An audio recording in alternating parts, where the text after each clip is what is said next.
Sorry, it's a new app. Getting used to it. I'm live. Woo! Okay. So can I record this? I don't know. Anyway, okay. So hi. Thanks for coming here. If you're here for live, Kristen, I know you're here. Put a comment in so I can reach out to you later on and say, hey, thank you. If you're here for the replay, put replay in the comments because I'd love to hear what you've got from this. So hey, hi, welcome. I'm glad you're here. So every week I do a live, just to introduce myself. My name is Sarah Gallagher. I am the founder of Widowed Simple Parenting Facebook group. I'm a grief coach. I've been a grief coach for 4 years now. Before that, I was a project manager. I am a widow of 7 years now. I have 2 young kids, both under 10. My son was 2.5 when my husband died unexpectedly in 2014. Leaving me alone with him and my daughter still yet unborn.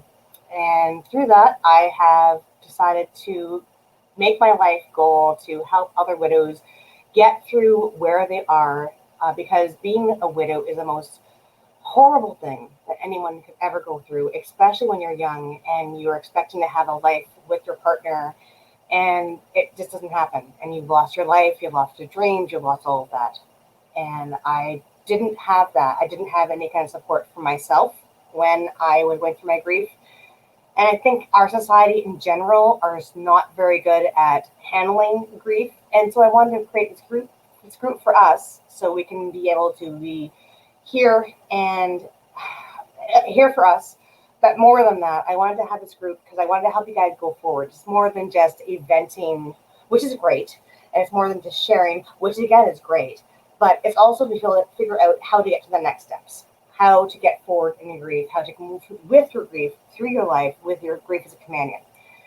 And today, what I'm going to be talking about, and I talk about this in little bits and pieces, but this is the first time I'm really putting this down and on record about how gratitude and intentional gratitude and intentional living is a really big point when you're trying to get through your grief and through what the hell that your life has gone through.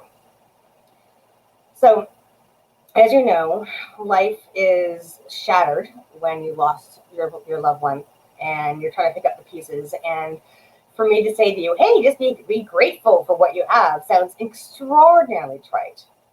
It sounds extraordinarily trite, but it's your mindset that really has to help you go forward. And it really is simple to do. It's a simple concept, but it's really hard to do because you're going through all the different emotions, you're going through everything else. And the first thing you're going to think is, why would I be grateful? Why would I be grateful that this life that's been handed to me that I never asked for is something that I have to be grateful for? And I'm not saying that. I'm not saying that you have to be grateful that your partner died. I'm not saying you're grateful because you're a widow, because it is the most horrible thing in the world. But if you use the idea of intentional living to go forward, it can make a huge difference, and even in little ways. And I want to talk about this because it's really helped me, and it took me years to figure this out. And I want to be able to show it to you now so you can use it, actionable steps going forward to help you going through your life going on. So I guess the first thing is I want to let you know this is not woo-woo. This has been backed up by science. There's the idea that if your brain really tries to react to everything around you, right? And you really have to transform your brain. You have to train your brain to think the way you need to feel. If you're pessimistic all the time, if you're putting yourself down all the time, if you're depressed all the time, you're going to get in this little bubble, in this cycle. We are constantly going to be seeing all the bad all the time. And because you're training yourself to see that, you're going to see that all the time, right? So what we have to do now is kind of realize, this is going to sound really hokey, but you're going to have to say, okay, well, what am I going to look for which is good and grateful? What am I grateful for going forward? Because you need to be able to train your brain to stop thinking and not reacting to things that are bad. I'm going to bring up the example is that when you're pregnant or when you're about to have a very thing of being pregnant, you probably have seen, you are more aware of more pregnant women around. The more you look into, the more you are holding on to an idea, your brain is going to naturally try to train you, and you're training your brain to look for those situations. You're going to be, if you're pregnant, if you're looking forward to a kid, then you're going to constantly be more aware of the fact that there are people who are pregnant around you. The same discipline happens across any kind of thing that you put your mind to. So in this case, when I'm talking about gratitude, I'm talking about the small steps. So let's stop for a second. Let's see where you are. Let's go into the fact of self-reflection. Life will give you curveballs, no matter what, right? Life isn't fair. Life is tough. And unfortunately, you've gone through the worst curveball in your situation, which is the fact that your loved one has died.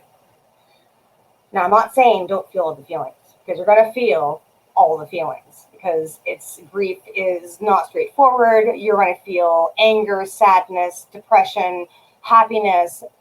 It runs the gambit, and sometimes you can feel more than one emotion at the same time. Feel those. Absolutely feel those. It's important to feel those to get through your grief, because your body and your mind and your soul needs to do that. But at the same time, you can't control what life is going to throw at you. What you can control is how you handle it. So, and this is what a lot of the mindset comes from. You are totally allowed to feel all the feelings, but you have to be able to eventually grateful for things that come up. And this is especially important for you as a widow, as someone who's going through the hardest point of their life ever. You have to make a point to be aware and acknowledge any kind of gratefulness that you could have.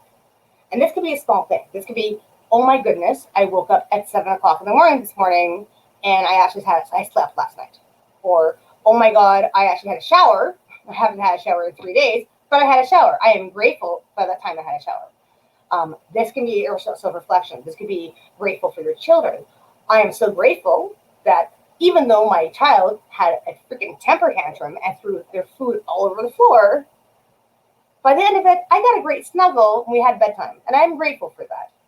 You know, there are little things. You can look at the big things. You can take the big things of, oh my God, the world is over, and you can ingest those and you can make them part of yourself.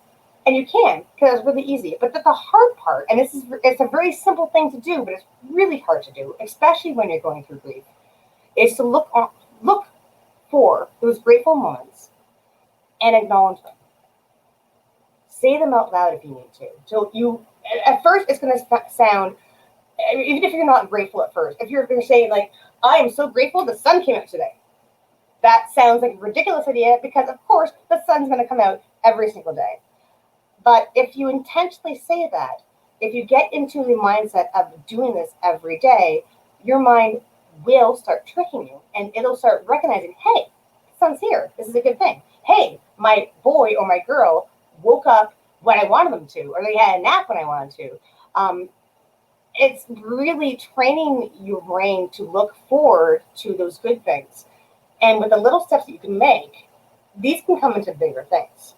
I want to talk for a second about the fact that, and I had too many things up there. I wanted to bring in some science in this. The idea that, I might go back up a little bit. I'm going to find it.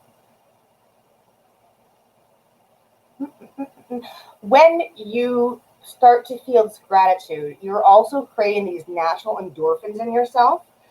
So when you're tricking yourself, you're training yourself to be aware of this gratitude and being consciously aware of this gratitude, you're going to get a little endorphin rush, because your body's going to go, hey, I like this. This is a good thing. And you can continue doing this into your next plus. There are a lot of things people talk about the idea of having a gratitude journal. And it's a completely fantastic idea. And I think the idea of having 1 or 2 or 3 gratitude practices a day is a fantastic thing to do. But here's an idea for you. And this came up to me from somebody else that through another group of mine. I'm going to show you something. See this? This is a glass jar. This glass jar right now is empty, right? Right now, there's nothing in here. But if I'm going to a situation and I realize I'm grateful for something, I'm going to write it on a piece of paper. Can make notes. Make my notes. And paper. I'm going to tear off. Write this down. Every single time you're happy about something or grateful for something, you're going to write this down. You're going to tear it off. You're going to fold it up. And you're going to do?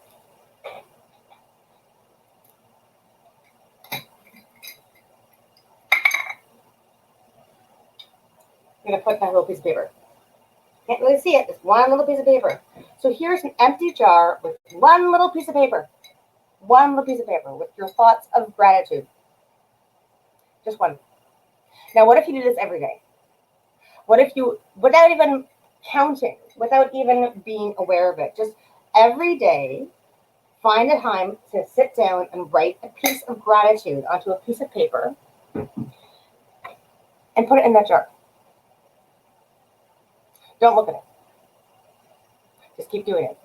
Train yourself to realize what's important in your life and put that piece of paper in that jar.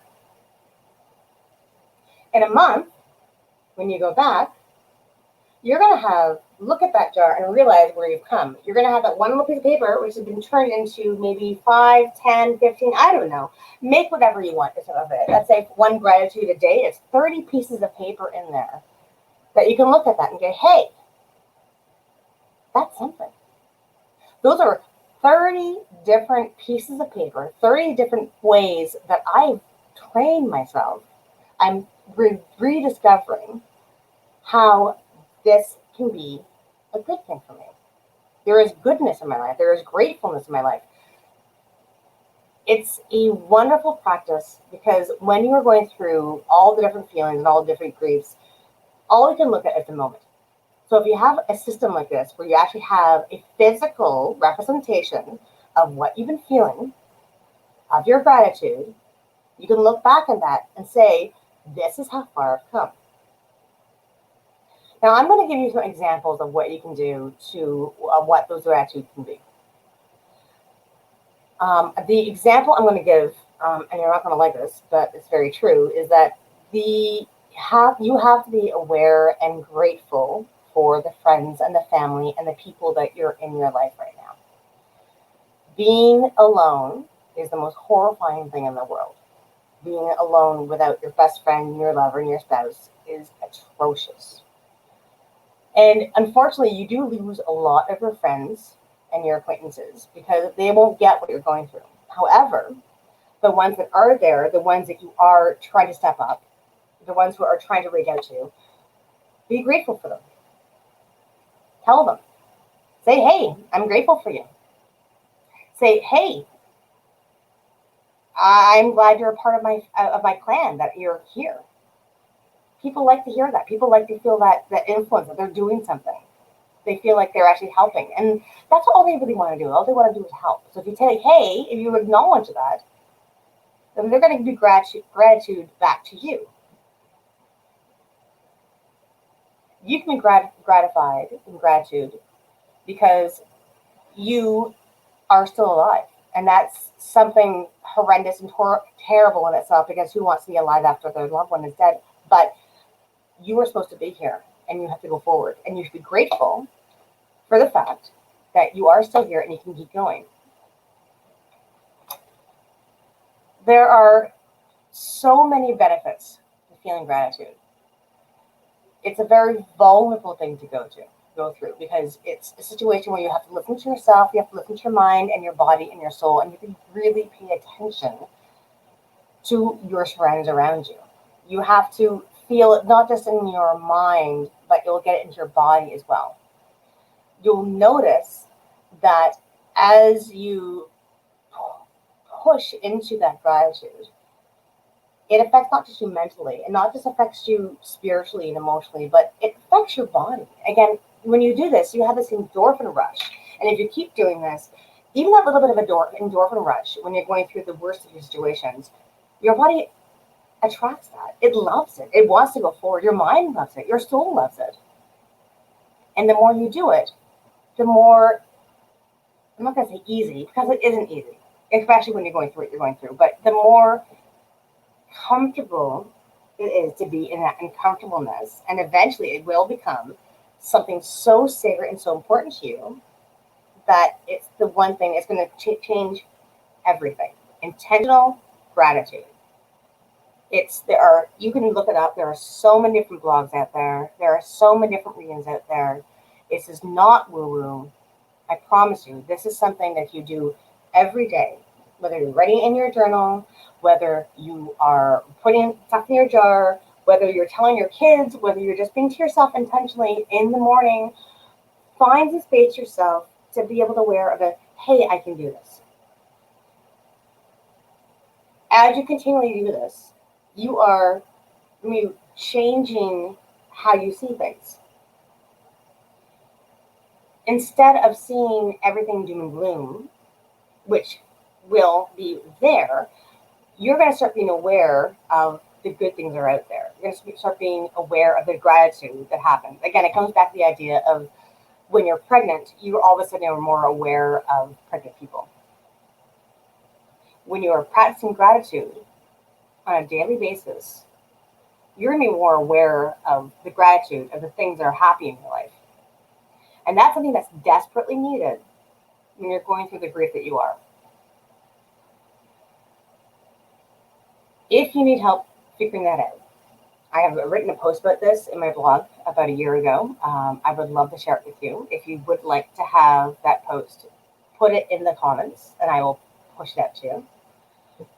If you need ideas of how to be grateful, some of the prompts, if that's important to you, let me know and I will get that for you too.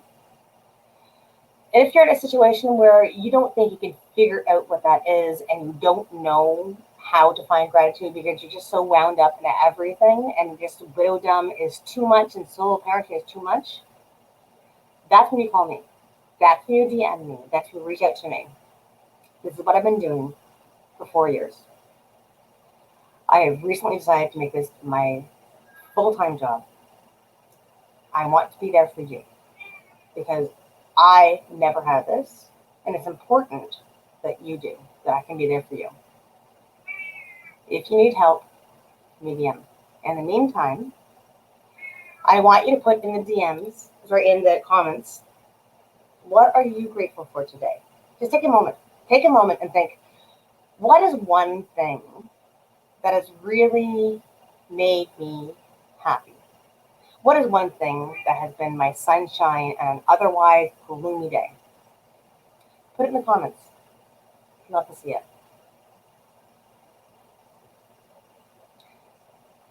I'd love to hear what you thought about this. I'd love to hear how I come back to you in a couple of months to see how this changed your life. Keep in touch. DM me, comment, post in the group. I'm here for you. We're all here for you. You're not alone. I gotcha. Till next week. Bye, everybody.